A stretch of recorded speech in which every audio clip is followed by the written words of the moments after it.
If you want to be the best photographer that you can possibly be, there is a secret to taking photographs that is so fundamentally important and vital to the skill of being an image maker that I'm surprised we never discussed it when I was studying photography at Technicon Pretoria Photo School. I spent 3 years learning to be technically proficient and to improving my artistic eye, but it took me another 10,360 days, give or take, after leaving photo school to understand this simple truth about photography that holds so many other photographers back from fulfilling their true potential. How's it?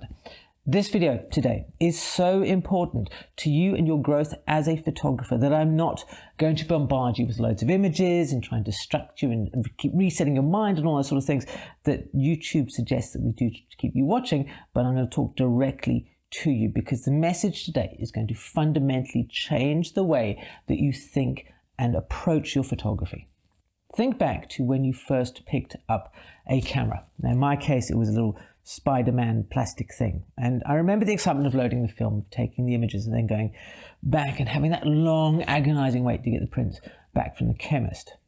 The first photographs that you took, I'm sure they were unlikely to have been amazing. You know, that if they were anything like mine, they were probably rubbish, actually. But to you, they were absolutely amazing. There was something about them that you enjoyed. There was something that reached out and connected with you. That process of holding a camera in a hand and pointing out at a subject that interests you and tripping the shutter and seeing the images, that alchemy of photography, it connected with you and it changed the way that you thought about seeing the world. In a recent video, I talked about the Dunning-Kruger effect, about how the less we know about something, the better we think we are, and so on and so forth. And in those early days of our photography, not only you didn't really know very much about creating images, but you also had the benefit of learning so much, so very quickly. It seemed like every single time you went out and you took photographs that your work was improving by leaps and by bounds. You can see from one image to another the great strides that you were taking in your photographs. But it was here that the seeds of the issue that were going to hold you back later on were being sown. As an 8-year-old, the way I photographed the world and how I measured my growth in photography was whether or not I would have the approval of my parents. Would my mum and dad like the way that I photographed the pictures of the family cat? Of course, as an adult, when you come to photography, this isn't possibly the most suitable way of knowing how to measure your growth. And given the nature of what you have available to you today, possibly you've turned to the internet or a local camera club to find people who can offer you guidance as you grow and develop in your photography. And much like I was, you were probably looking for validation from somebody else that what you had created with your camera was good. At photography school, I occasionally got that validation. I got a good mark or praise from the lecturers for interesting composition. But those seeds that had been sown right at the beginning of my journey were starting to germinate. They were starting to sprout and put down their roots in my mind. You may be familiar with the phrase that comparison is the thief of joy. And it was only a few years ago that I first came across this phrase, but I really wish that I had had someone sit me down right at the beginning and tell me this when I picked up a camera.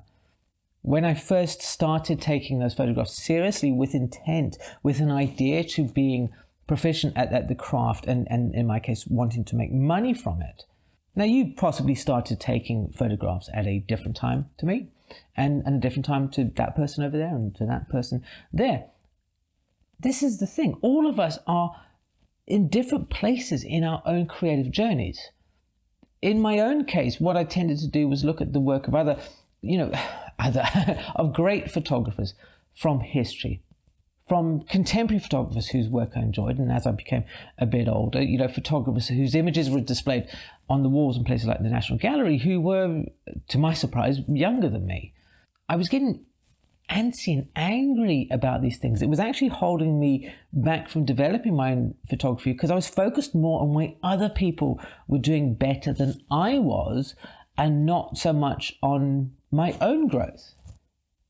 I wasn't taking into account seeing the work of other people and how their creative journey could be different to mine. And I'm sure that you may have done similar. You may have looked at the work of other photographers and go, wow, that's amazing. And then, picked out something, or they started a year ago, or they started whatever, and not seeing the full picture, of not realizing that we are all on our own creative journeys.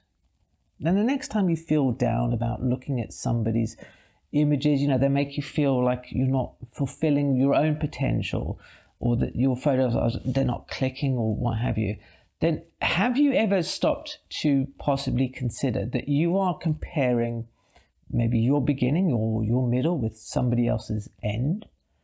There's, perspective is key to all of this. This is especially dangerous when you look at photographers who have had an entire career photographing.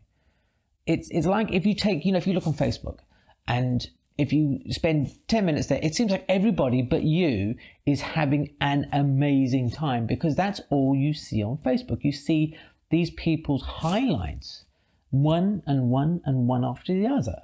So you think this is all of it. And it's the same when you look at a great photographer. You see the body of their entire career, sometimes 40, 50, 60, 70 years worth of photographs as the cream. And you think that they did everything the way, that it looked the same the whole time. But it's not. Remember that everybody has a journey. So you look at these photographs, you look at, the greats, and then you look at your work and you pair them together and you think, well, my work sucks. And that's when these seeds that were slowly germinating begin to flower into the beginnings of jealousy. And that's what happened to me at photo school. I assumed because I was young and straight out of high school and just beginning with photography, that everybody else there would have roughly the same kind of creative journey mileage that I had had. And of course, this wasn't the case at all. There were some people, especially in the third year, who were like in their mid-20s, and I was only 19, 18 at the time. So they had 5 years more experience than me, both as a person and as a photographer. And at that age, that is a huge amount. So when I saw some of the photography that was being produced, especially by those second and third years, I felt deflated. I felt jealous, and I often felt that I wasn't really good enough because those early wins that I had made at the beginning of my photography and, like the ones that you were making at the beginning of your photographic journey were not as easy to come by anymore. No one tells you at the start that it's going to feel like you're a boss, that you're just bossing like, oh, this is so easy, but as you get better, that the results of your improvement will become less pronounced. After I give feedback on other people's photography, it's not the sweeping changes that are needed to improve the images, but it's the tiny, almost imperceptible adjustments that are going to elevate that photograph. And this is why it's so difficult for you to know how good you are really as a photographer, because you are good. Right? The way that you are comparing your images of your growth is firstly against other people who you feel are similar to you and that they are at the same level, but they may also think that their photography is not growing. So, these tiny improvements that you're making compared to when you started, which were, huge changes, make you charting your growth as a photographer all the harder.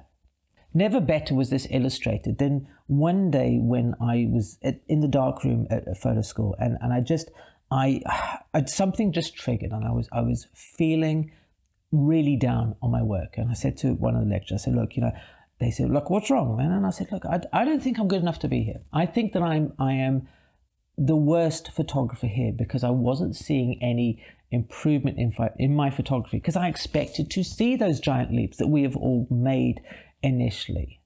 And it's only now, when some 25, 30 years later, then I can look back and go, well, I was improving. But at the time I was so blind to it that, that actually affected my mental health, my well-being as a photographer and as a person. And I don't want you to fall into this trap. I want you to not be this person who suffers not from imposter syndrome, because that's a different kettle of fish, but by feeling that you are not making any changes, because you are.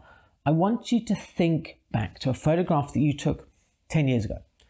Compare that to an image you took, 5 years ago, and compare that to one you took last week. Get back to that perspective.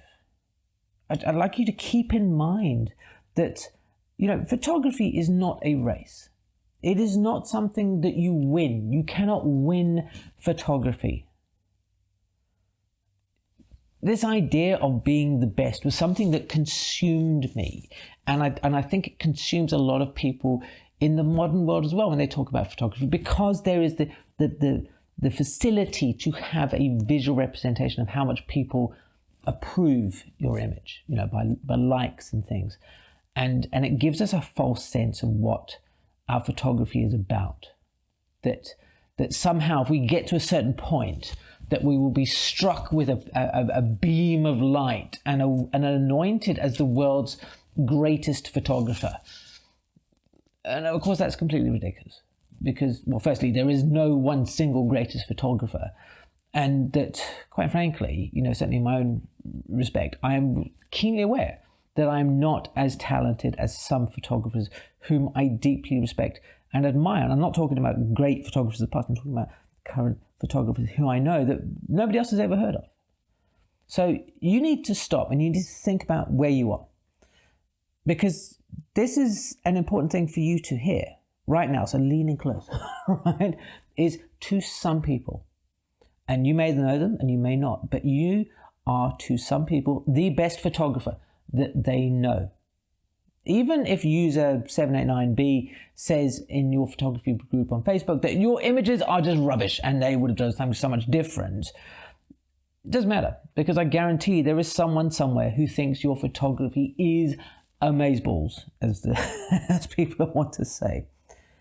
Now, fortunately, these days I'm very different to the photographer that left photo school. And probably because I've grown up a bit and I'm a bit less self-absorbed and a bit more mature than I was in the late 90s.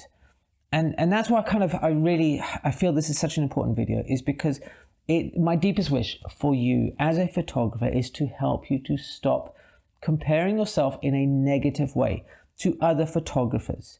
Because I did for at least a decade, and it really, it took so much of the joy out of photography. By all means, look to photographers for inspiration. Be inspired by their images. Take them as something to go and push on and find other ways of expressing yourself. But do not use them as a yardstick. They are not a yardstick by which you should judge yourself. So many times on this channel, it is baked into actually the core of the idea about all these videos is that you should create photography for yourself. First and foremost, full stop, that's the end of it, right? If other people like it, that's a bonus. That's awesome. Once you have this idea that you are not competing against anybody else and you become aware that the growth in your images after that initial burst of energy will slow down, and you will begin to better understand that simple truth, that the only person in photography whom you are supposed to compare yourself against, the only person that you are in competition with, and the only person who's really truly fit to judge your photography, well, it's you. There are people who can give you roadmaps, who can assist you with directions that will help you grow and develop your photography. But ultimately, the person who you are doing this for is for yourself.